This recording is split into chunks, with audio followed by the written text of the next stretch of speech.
The first thing you need to understand about Station Harmony Academy is that nobody, and I mean absolutely nobody, expects the human to show up in gym clothes. I'm Krill. Yeah, I know. Weird name for a Zenthari. But my parents had a sense of humor.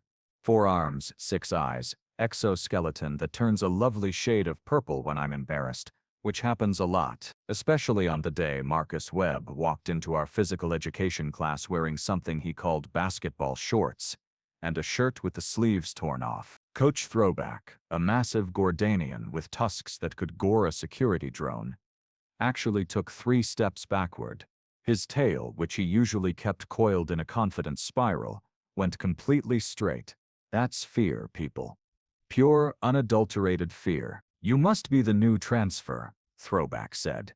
His voice doing this weird crackling thing it never did, even when Blixworth set the zero-gravity chamber on fire last semester. Marcus grinned. Oh, ancestors preserve us, he grinned, showing all those flat white teeth that somehow looked more threatening than any fangs I'd ever seen. Yes, sir, Marcus Webb, reporting for PE.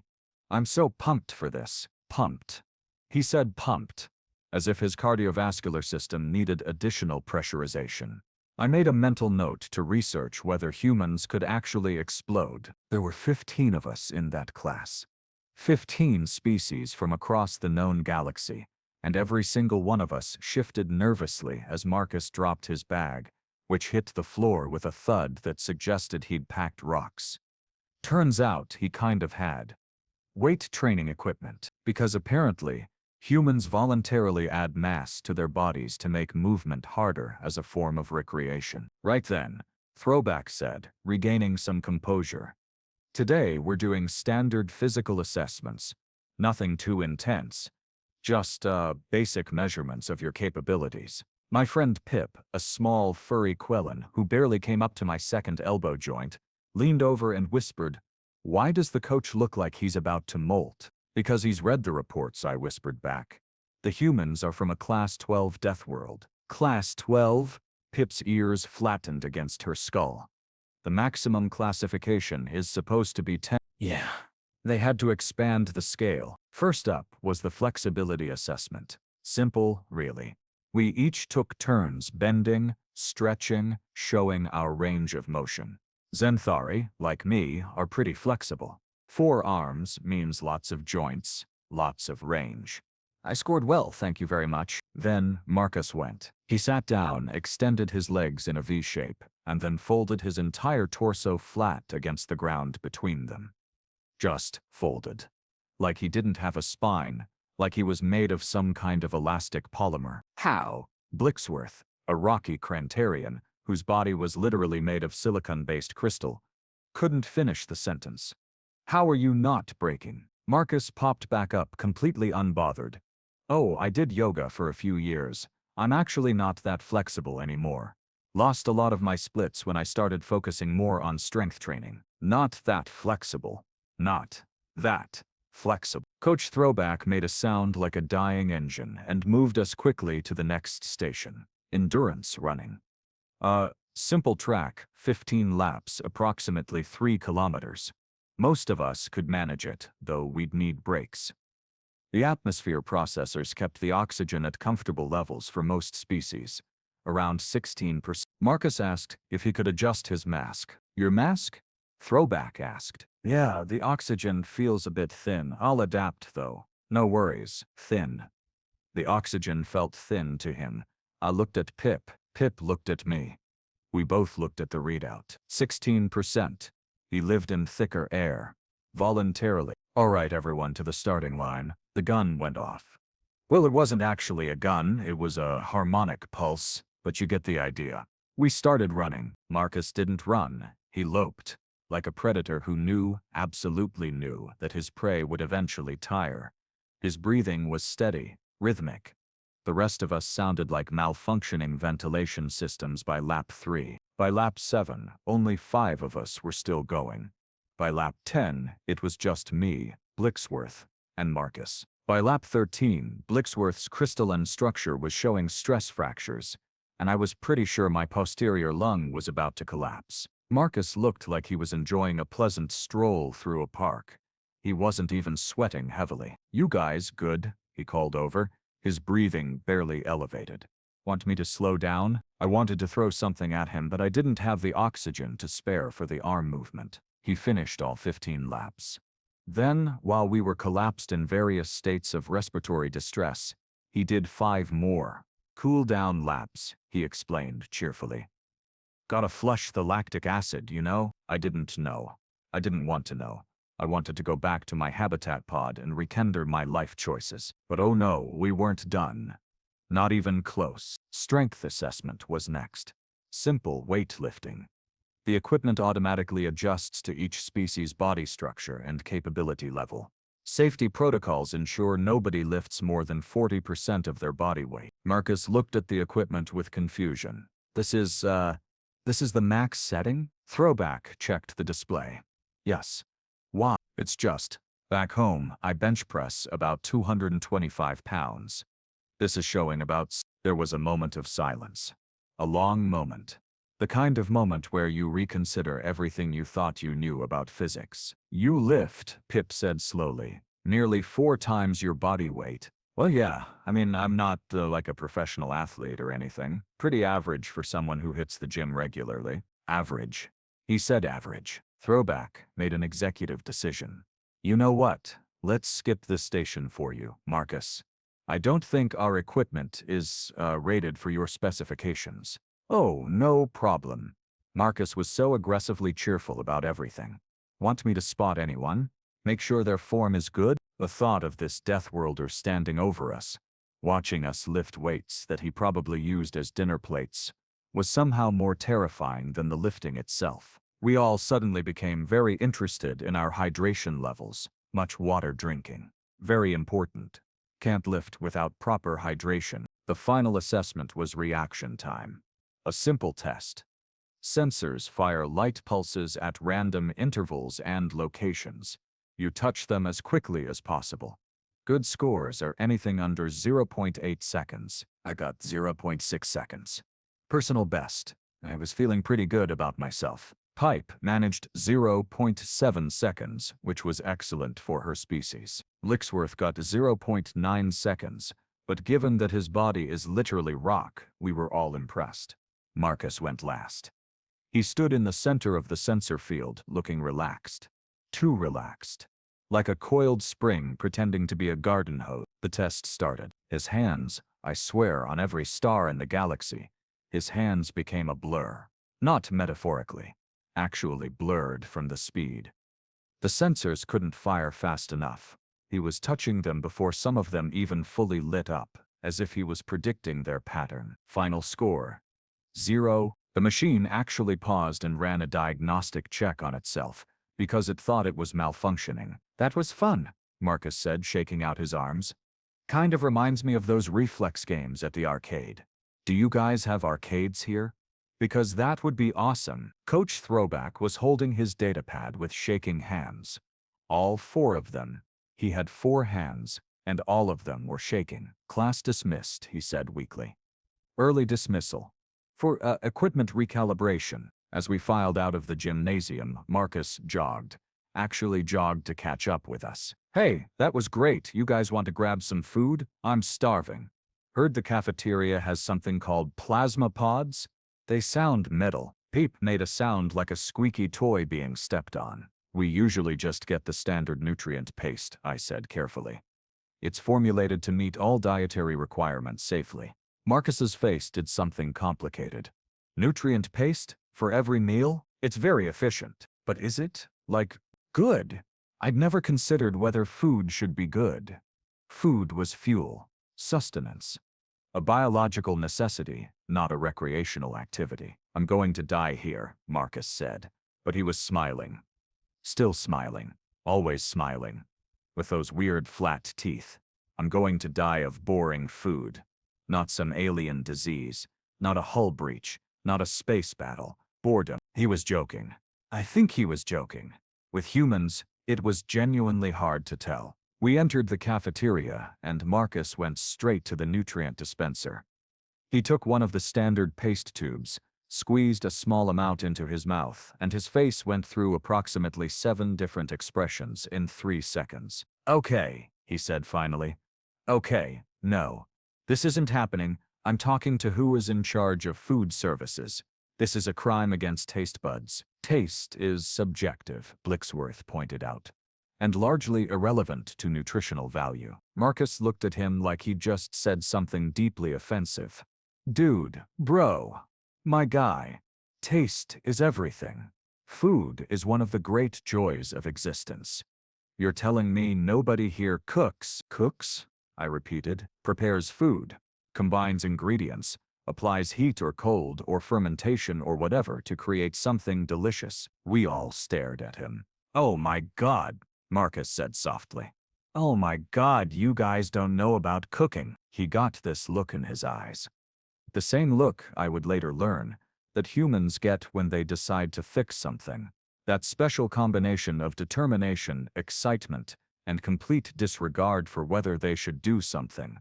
Focused entirely on whether they can. "I'm starting a cooking club," he announced. "Who's in?" "Is it dangerous?" Pip asked nervously. I mean, you're literally applying heat and sharp objects to organic matter, so there's some inherent risk. But that's what makes it fun. Risk. Fun. Apparently, for humans, these were synonyms. I should have said no. I should have walked away. I should have remembered that this was a Deathworlder, from a planet so hostile it broke the classification scale, and nothing good could come from getting involved in his recreational activities. But I was young. Stupid. And if I'm being completely honest, that nutrient paste really was terrible. "I'm in," I said. Pipe's ears shot straight up. "Krill, are you insane?" "Probably," I admitted. "But I want to know what real food tastes like." Marcus's grin got impossibly wider. "Yes. Okay, this is going to be amazing. I'll need access to a kitchen, some basic ingredients, and maybe a fire suppression system, just in case." "Just in case of what?" Blixworth asked. "You know, accidents. Flambe gone wrong. Grease fires. The occasional small explosion." Explosion.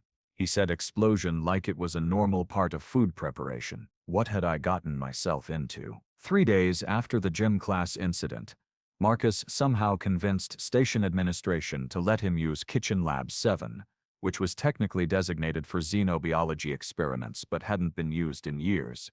Probably because most species considered food a purely functional concern, not something requiring laboratory space. I showed up 10 minutes early because my species has this thing about punctuality.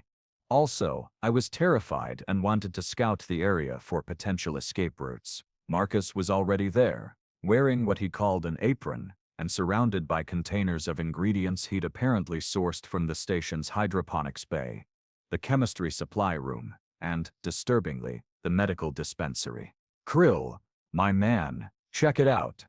He gestured at his collection with obvious pride. "I managed to get Earth-adjacent vegetables, some protein sources that won't kill you guys, and basic spices. We're making stir-fry." "Stir what now?" "Stir-fry.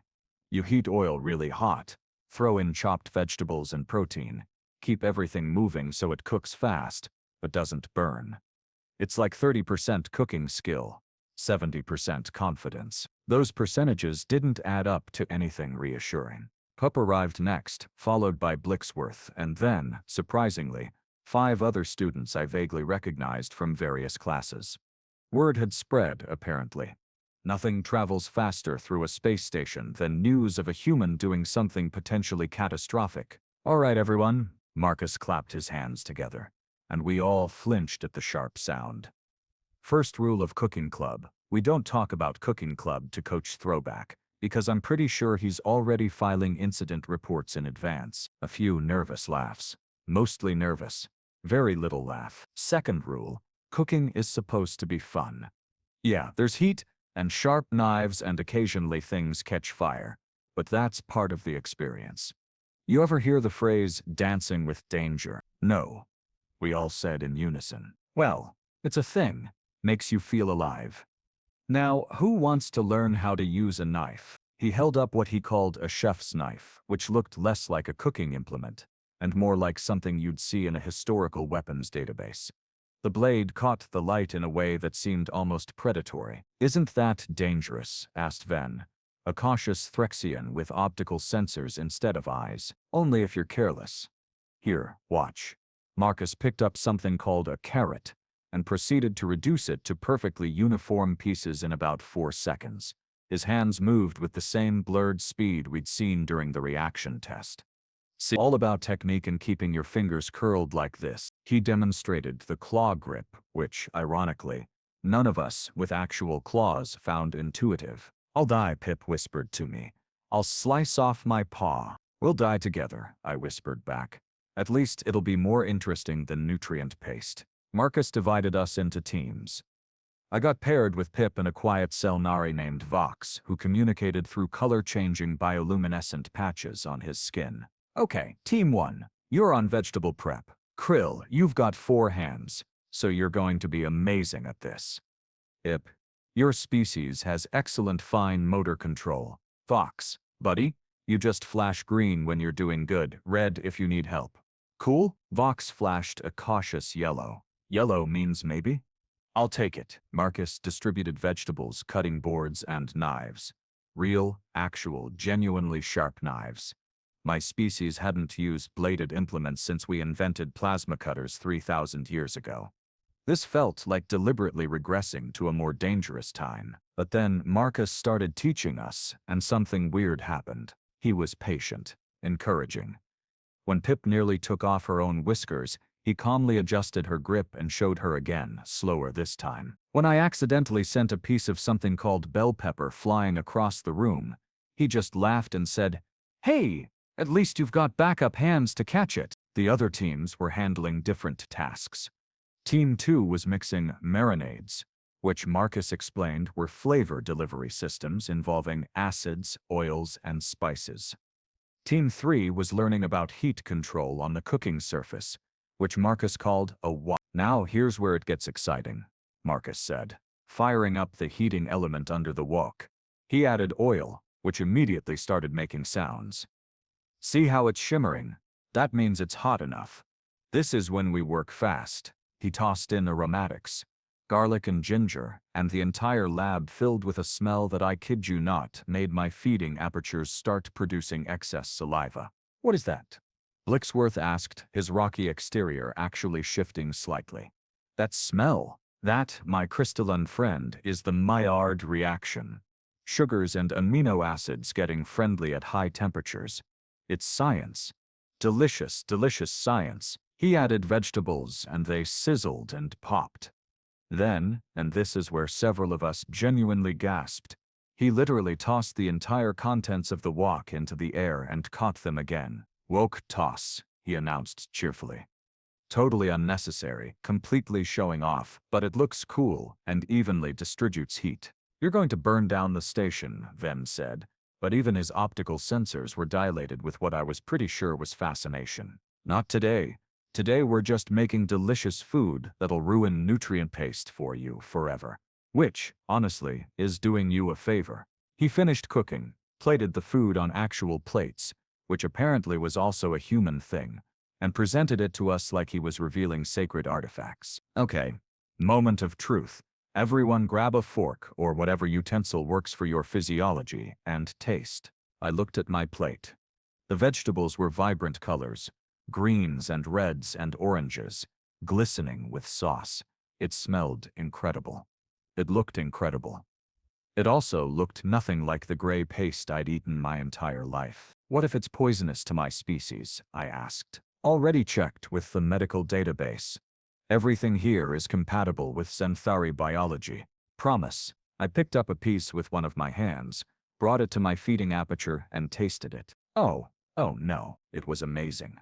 Sweet and savory and spicy all at once. Textures that crunched and then softened, flavors that changed as I chewed. My brain, which had evolved to process nutrients efficiently, suddenly lit up like a supernova. "This is," I said, struggling to find words. "This is dangerous," Marcus beamed. "Right? Food coma incoming." Around the room, similar reactions were occurring. Pip was making sounds I'd never heard her make.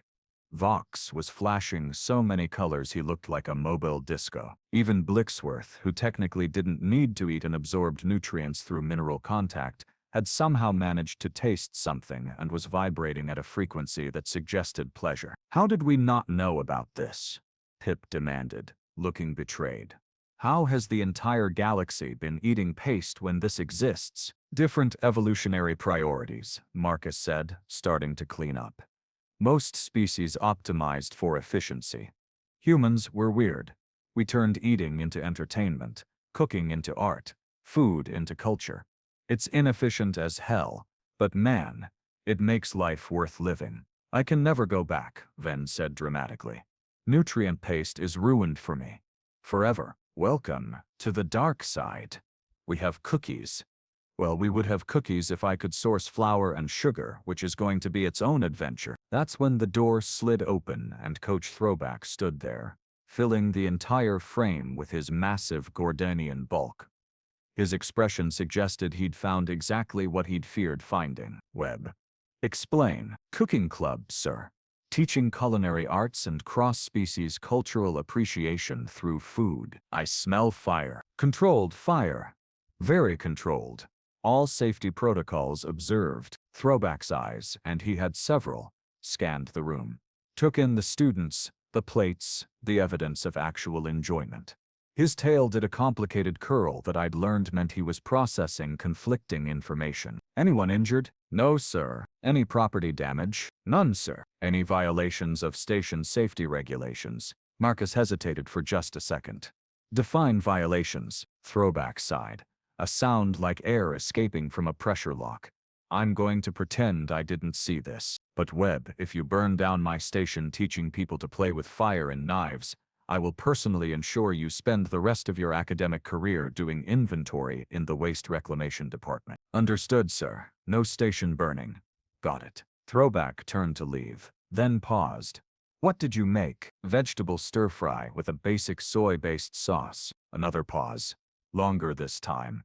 Is there any left? 5 minutes later, Coach Throwback was sitting on a reinforced bench, eating stir-fry and making sounds that suggested his entire worldview was being restructured. This is, he said slowly, this is problematic. Sir, I've eaten nutrition paste for 47 years. I've been perfectly content, and now you're telling me I could have been eating this? I mean, cooking takes time and effort, so there's a trade-off. But yeah, basically. Throwback took another bite, chewed thoughtfully, swallowed. I hate you a little bit right now. That's fair, sir. But also, Cooking Club is officially approved. Consider it an elective credit, cultural exchange, physical education through practical application. I'll file the paperwork. We all stared at him. Really? Marcus asked. Webb, you just made me reconsider 4 decades of dietary choices in 5 minutes. If you can do that, maybe you can teach these students something valuable. He stood, brushing crumbs from his uniform. But first sign of actual fire, and we're done. Clear. Crystal, sir. After Throwback left, there was a moment of stunned silence before everyone started talking at once. We have official approval. We can do this again. I want to learn about these cookie things. Can we try something with more spice next time? Marcus stood there, looking genuinely touched. You guys want to keep doing this? Are you kidding? I said. You've destroyed our ability to tolerate normal food. You're all rigid to continue now. Plus, Pip added, this was actually fun, like genuinely enjoyable. When was the last heist any of us did something just because it was fun? She had a point. Life on an academy station was structured, efficient, optimized for learning and growth. But fun? Actual, pointless, joyful fun? That was rare. All right then, Marcus clapped his hands again. And this time we didn't flinch.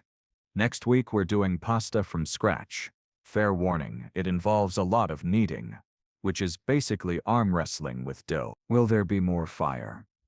Vox flashed in hopeful orange. Buddy, there's always fire. That's the best part. As we cleaned up the kitchen and headed back to our respective habitats, I realized something.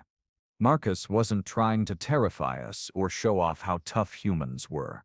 He was just being himself, sharing something he loved, completely oblivious to the fact that his normal was our extraordinary. The gym class assessment had scared us because we saw a Deathworlder doing Deathworlder things. But cooking club, that showed us something different. It showed us that the same species that could run until their prey collapsed from exhaustion also cared deeply about whether their food tasted good. That the same beings who could break their own bones and heal them stronger also found joy in teaching others to chop vegetables. Humans were terrifying. Sure. But they were also kind of wonderful. Hey Krill? Marcus called out as I was leaving. Yeah? Thanks for taking a chance on this. I know I'm the weird alien here, and trust me, I get that it's scary. But you showed up anyway.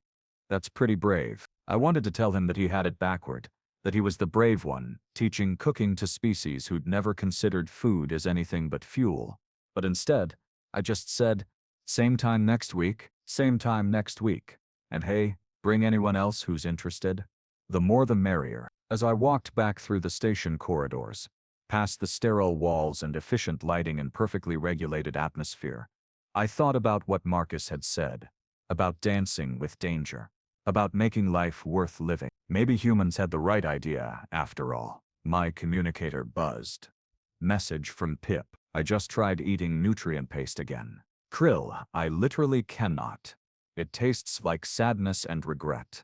What has he done to us? I laughed, a sound my species makes when we're genuinely happy, not just socially obligated to express pleasure. He ruined us, I typed back.